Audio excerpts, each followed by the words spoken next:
नीलगिरी पर्वत के पास ही एक समुद्र था। वहाँ भूरा अपनी पत्नी और अपने बच्चों के साथ रहता था और वो नमक चुनकर बेचने का काम किया करता था। मैं कोई ऐसा गीत गाऊं कि आरज़ू जगाऊं, अगर तुम कहो ला ला ला ला ला ला ला ला ला। भूरा हमेशा की तरह समुद्र के तट पर नमक बिनने चला गया। नमक बिनकर उसे छानकर वो उसे छोटे छोटे दामों में बेचा करता था। बताओ लंबरदार भाई, कितने में खरीदोगे आज मेरा नमक? जितने में रोज खरीदता हूँ उससे 10 आने कम, और कल से शायद और दाम गिर जाए। अगर दाम हमेशा कम होते रहेंगे तो मेरा घर कैसे चलेगा? घर पर मेरा एक बच्चा भी है जो छोटा सा है। थोड़े तो पैसे आप बढ़ाइए।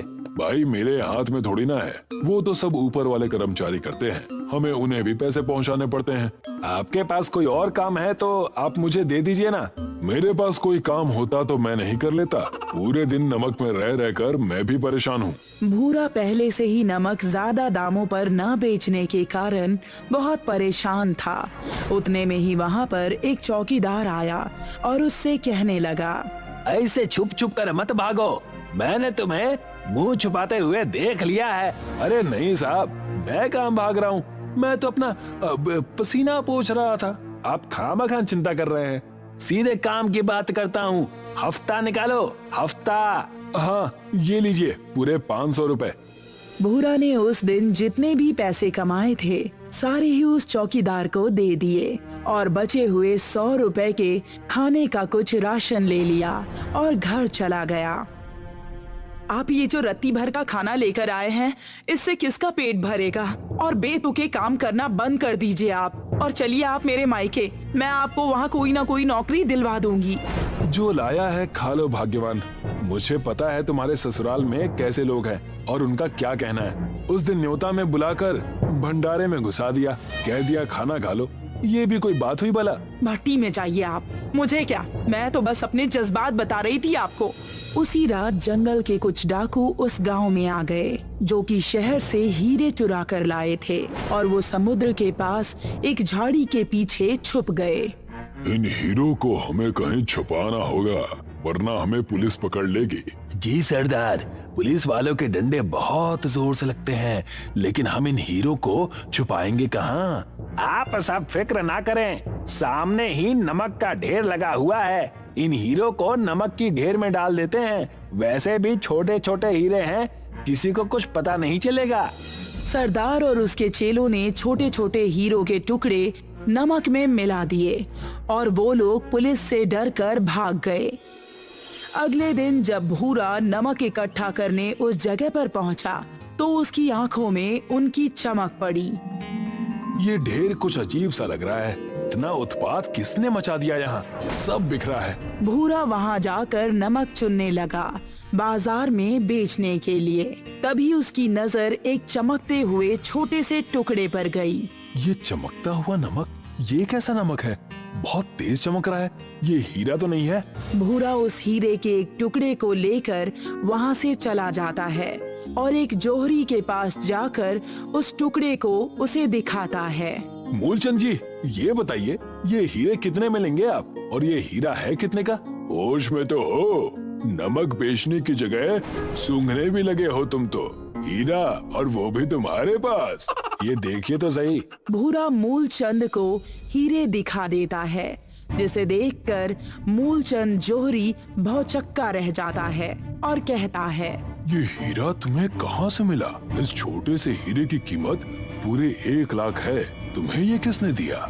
वो सब आप छोड़िए ना और बताइए कि हीरे खरीदेंगे या नहीं, वरना मैं कहीं और जाऊँ। तुम यहीं रुको, मैं पैसे लेकर अभी आया।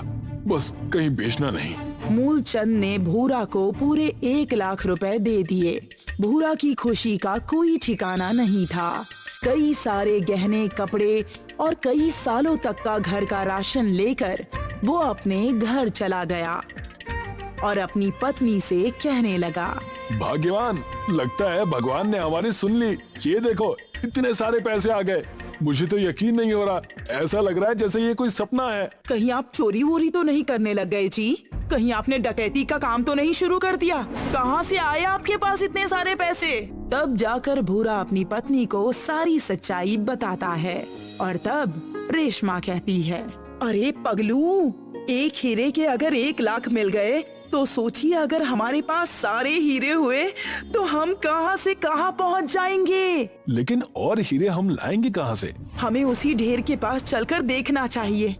रेशमा और भूरा उस हीरे के नमक यानी कि समुद्र के तट पर चले जाते हैं और वहां जाकर नमक में से हीरे ढूंढने लगते हैं और उन्हें कई सारे हीरे मिल जाते हैं। उतने में ही वहां पर पुलिस वाले आते हैं जिनकी कैद में वो डाकू रहते हैं। बताओ तुम्हारा सरदार कौन है? बताओ कौन है तुम्हारा सरदार? ये खड़ा है ना आपके सामने, भूरा है हमारा सरदार। ये क्या बकवास कर रहे हो? मैं तो तुम्हें जानता तक नहीं हूँ, तुम मेरा नाम कैसे जानते हो? अरे भूरा भाई, झूठ क्यों बोलना?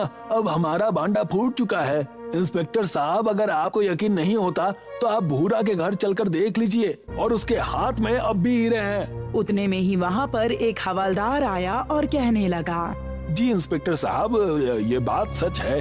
भूरा के घर में सोने के गहने और कई सारे बेशकीमती सामान मिले हैं। हवलदार की इतनी बात सुनते ही पुलिस ने भूरा और रेशमा को कैद खाने में कैद कर लिया और उन्हें वहाँ डाकुओं के साथ बंद कर दिया। हे भगवान, ये कैसा अनर्थ है। दूसरों का इल्जाम हम पर लग रहा है। आखिर हमने ऐसा क्या गलत कर दिया है? मुझे तो कुछ भी समझ नहीं आ रहा। तुम चिंता न करो, मैं कुछ करता हूँ। इन डाकुओं ने ऐसा छल हमारे साथ क्यों किया, ये मुझे समझ में नहीं आ रहा। उन्हें दुखी देखकर डाकुओं का चेला बोला, लगता है तुम अब तक समझ नहीं पाए। हमने साजिश करके तुम्हें यहाँ फंसा दिया है। हमारा सरदार बनकर तुम यहाँ पर उम्र भर कैद रहोगे और हम कुछ महीनों में ही छूटकर यहाँ से चले जाएंगे। बड़ा बेवकूफ है ये। भूरा उन डाकुओं के कैद में आकर फंस गया था और अपनी किस्मत को कोस रहा था। उतने में ही उस जेल के दीवार के बीचों बीच एक बड़ा सा छेद हुआ और उसमें से एक भूत निकल कर आया जो आकर कहने लगा, ये इंसान पता नहीं जेल में रोते क्यों हैं। मुझे देखो, मैं कितना खुश हूँ।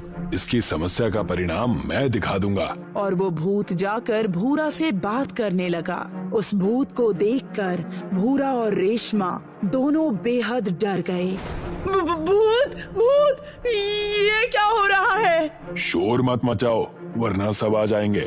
मैं इसी जेल का भूत हूँ। कई साल पहले मुझे यही सजा मिली थी, तब से मैं बेगुनाहों को यहाँ से मुक्त कर देता हूँ। चलो, कम से कम एक भूत तो है जिसे हम बेगुनाह लगे।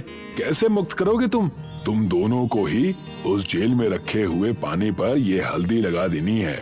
ये जादुई हल्दी है जिसे पीकर सारे पुलिस वाले सारा माजरा समझ जाएंगे और तुम निर्दोष साबित हो जाओगे। उस मटके पर हम हल्दी कैसे लगाएं? हम अंदर कैद हैं, आप लगा दीजिए ना।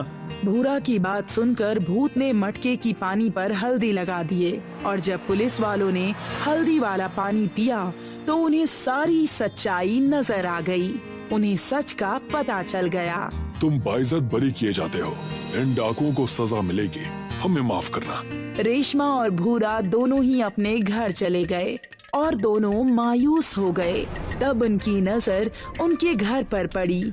उनके घर पर रखे हुए नमक चमक रहे थे। ये क्या हो रहा है? ये नमक चमक क्यों रहा है? अरे, ये तो हीरे के नमक है। ये कैसे हुआ? ये तो नामुमकिन है। ये सब जरूर उस जेल वाले भूत की शक्ति का कमाल है। उसने हमारी जिंदगी बदल दी। और क्या था, भूरे के घर में रखे हुए नमक हीरे के बन गए थे। भूरा उसे बेचकर बहुत बड़ा धनवान आदमी बन गया।